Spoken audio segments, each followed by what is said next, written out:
Halo teman-teman, Assalamualaikum warahmatullahi wabarakatuh. Salam silaturahmi, aku Dia. Gimana kabarnya teman-teman? Semoga sehat selalu dan dalam lindungan Allah Subhanahu wa Ta'ala. Jadi teman-teman, insya Allah kali ini aku akan mencoba untuk mengangkat tema terkait 10 nasihat hidup yang gak akan aku lupain seumur hidup, karena ini emang nasihatnya keren banget. Jadi ini nasihat yang diberikan oleh Kiai gitu ya, dari guru aku ketika aku di pesantren, dan Masya Allah berguna banget sampai detik ini. Dan ketika aku kuliah di Pakistan dulu, terus belajar bahasa di taraf yang tinggi gitu ya, ternyata nasihatnya tuh di situ gitu, di buku tersebut, dan emang precisely bener-bener dijelasin lebih detail lagi, dan itu luar biasa, dan aku pengen share sama kalian di sini. Oke, langsung kita ke nasihat yang pertama. Hawil antafhami nafsak, atau kalau di bahasa Indonesiain, usahakan untuk memahami dirimu sendiri. Jadi kemarin aku udah bikin video ya, ini berdurasi 13 menit, udah kenal belum sama diri sendiri gitu ya. Itu bahkan kenal sama diri sendiri itu jadi topik yang sangat panjang, karena memang mengenal diri sendiri itu juga butuh journey yang panjang teman-teman. Dan diri ini itu punya sisi positif dan sisi negatif, tapi jangan disalahartikan kalau diri kita ini hanya punya sisi negatif gitu teman-teman.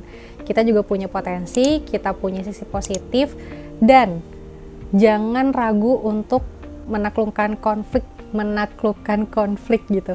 Karena justru ketika kita menaklukkan konflik, memecahkan masalah, dari situlah potensi diri kita keluar dan kita jadi tahu value diri kita seperti apa. Yang kedua, di sini kita punya darib nafsak ala tafkir al-munazzam, atau kalau di bahasa Indonesia kan, latih dirimu untuk berpikir tertib dan terorganisir, atau berpikir sistematis gitu ya. Dan kenapa sih kita harus melatih diri kita untuk berpikir sistematis teman-teman? Karena dengan kita melatih diri kita untuk bisa berpikir sistematis, ini membantu menjadikan sebuah jalan gitu ya, penghubung ketika kita ingin menyelesaikan suatu problem, dan mengasah atau melatih diri kita untuk bisa berpikir sistematis, berpikir tertib, berpikir rapih. Ini juga akan menjadi jembatan bagi kita untuk membantu diri kita menyelesaikan banyak masalah dari cara berpikir. Oke, di poin yang ketiga, wajihil hayah al-amaliyah bil istibsyar wat tafaul, atau kalau di bahasa Indonesiain, hadapi kehidupan dengan optimis dan gembira. Memang kedengarannya nggak mudah ya teman-teman, tapi aku punya pandangan subjektif yang pengen banget aku share sama kalian, yaitu kalau ada masalah, senyumin dulu aja gitu. Mau sedih, senyumin dulu. Mau marah, senyumin dulu. Mau kesel, senyumin dulu. Siapa tahu dari senyum itu kita malah nggak jadi marah gitu ya, atau nggak jadi sedih. Tapi doesn't mean gitu ya, ketika kita senyumin masalah kita gitu ya, itu akan selesai gitu aja. Atau doesn't mean juga bahwa kita jadi menghilangkan emosi yang lagi kita rasain. Justru itu jadi nggak baik. Tapi tetap kita harus mengalirkan emosi kita. Kita harus let it go, let the feel go gitu ya, sampai akhirnya suatu saat kita bisa ngetawain masalah kita sendiri. Ada fasenya kok kita jadi bisa ngetawain masalah kita gitu. Yang keempat, kita punya syarikin nas masyairahum wa ahasi sahum. Kalau di bahasa Indonesia kan, bergaulah dengan orang-orang sebagaimana apa yang mereka rasakan. Atau singkatnya, ketika orang sedang menghadapi sesuatu, baik itu berupa kesedihan atau kebahagiaan, seolah-olah kita juga memiliki empati yang sama bahwa kita berada di kondisi atau situasi tersebut gitu. Jadi terkadang teman-teman, ketika seseorang itu berhadapan dengan masalah atau situasi yang sulit, mereka itu nggak butuh solusi konkret, mereka nggak butuh masalahnya itu diselesaikan secara, atau let's say dengan cukup hanya dengan maaf gitu ya. Tapi mungkin hal yang paling berharga bagi orang tersebut ketika menghadapi masalah adalah ya dukungan emosional. Jadi mungkin pada saat tersebut yang dibutuhkan oleh seseorang itu bukan solusi, tapi butuh dukungan emosional yang konkret gitu. Jadi kita ikut merasakan apa yang dia rasakan, baik sedih ataupun senang, seolah-olah kita berada di posisi dia gitu. Kemudian yang kelima, kita punya la takun maghruran au muta'alian, atau kalau di bahasa Indonesiain, janganlah menjadi orang yang tinggi hati dan sombong. You exactly know, right? Maksudnya apa? Jadi hukum alam itu teman-teman, kalau misalkan kita itu merendah, justru Allah tinggikan, tapi kalau kita tinggi, justru Allah rendahkan gitu. Nah, jangan sampai kita harus ada di titik itu dulu gitu loh ya. Karena ya di atas langit masih ada langit, dan Allah tuh kalau misalkan ada orang yang sombong tuh pasti langsung ditegur deh gitu. Dan kenapa kita nggak boleh punya sikap kayak gini? Karena udah pasti kalau misalkan kita punya karakteristik kayak gini, nggak akan ada yang mau berdekatan dengan kita atau bahkan berteman dengan kita kayak gitu.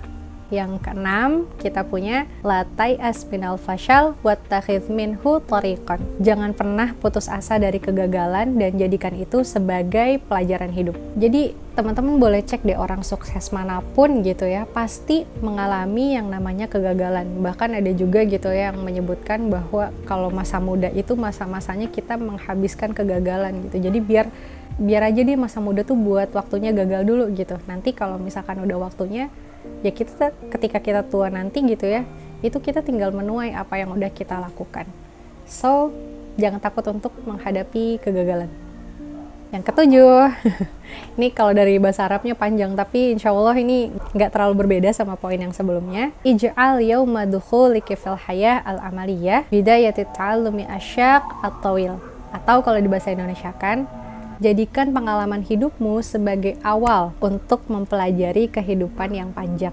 Jadi teman-teman belajar itu nggak hanya formal kita ada di kelas gitu ya, tapi belajar yang di luar kelas itu justru yang sebetulnya penting gitu, belajar dari kehidupan.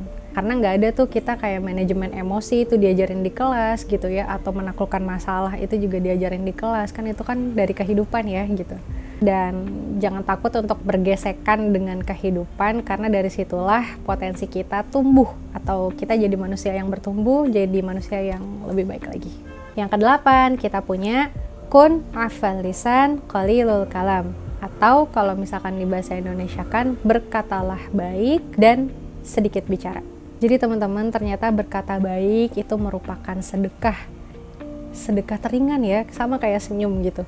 Dan berkata baik juga ternyata memiliki sihir tersendiri pada seseorang. Contoh nih ya, kalau misalkan kita pengen minta tolong, kayak minta tolong cuman terus nggak pakai minta tolong lagi, ambilin dong barang saya gitu kan, itu kayak agak nggak ikhlas ya kalau kita ngelakuin. Tapi kalau misalkan lagi sibuk nggak, boleh minta tolong, saya butuh bantuan gitu, itu kan lebih enak ya, dan justru malah bikin yang nolong juga kayaknya ya easy aja gitu, karena cara nyampeinnya enak gitu dengan kata-kata yang baik.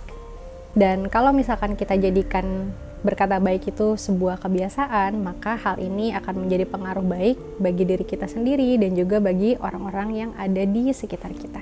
Yang kesembilan, la tatawaqqa jazaan ajilan an kulli amalin taqumu bihi. Atau kalau di bahasa Indonesiain, jangan pernah mengharap balasan dari pekerjaan yang kamu lakukan.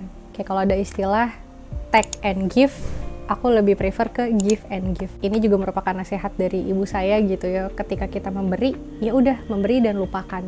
Lupain seolah-olah kita pernah ngasih. Jadi biarkan pahala kita pernah ngasih itu hanya antara kita dan Tuhan aja, hanya kita dan Allah aja gitu. Dan jangan lupa juga diniatkan bahwa ketika kita memberi itu merupakan upaya kita untuk beramal sholih.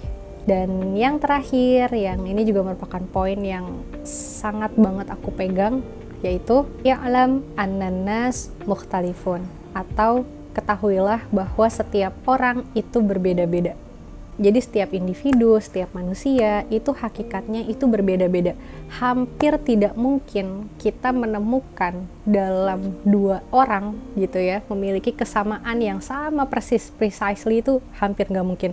Even orang kembar identik ya pasti mereka memiliki perbedaan gitu teman-teman. Jadi hampir mustahil lah kita nemuin orang-orang yang bentukannya benar-benar sama. Segi bentuk, warna, kecenderungan dia memandang sesuatu, karakter, kepribadian, dan cara dia memandang dunia. So, ini adalah hal yang harus kita perhitungkan ketika kita berhadapan dengan orang lain. Jadi kita nggak bisa tuh memperlakukan semua orang sama gitu ya. Kadang ada orang yang mungkin kalau orang Sumatera gitu, let's say gitu ya, cara ngobrol ke orang emang kuat-kuat suaranya, ya karena mereka udah biasa seperti itu. Tapi kalau misalkan orang Sumatera nada tinggi terus ngobrol ke orang Sunda, bisa jadi itu beda gitu kan interpretasinya gitu, dikira marah-marah atau dan lain sebagainya. Kita pun nggak bisa memperlakukan seorang sama, dan kita juga nggak bisa berharap bahwa kita itu bisa diperlakukan sama oleh setiap orang. Dan yang mau aku highlight di sini adalah, kesemutan. Jangan berharap semua orang akan bertindak dengan cara yang sama. Itu yang harus kita sadari. Oke, mungkin itu aja. Terima kasih teman-teman yang udah ngedengerin sampai akhir gitu ya. Pasti teman-teman jadi tahu kan kenapa nasihat ini adalah nasihat yang paling aku pegang.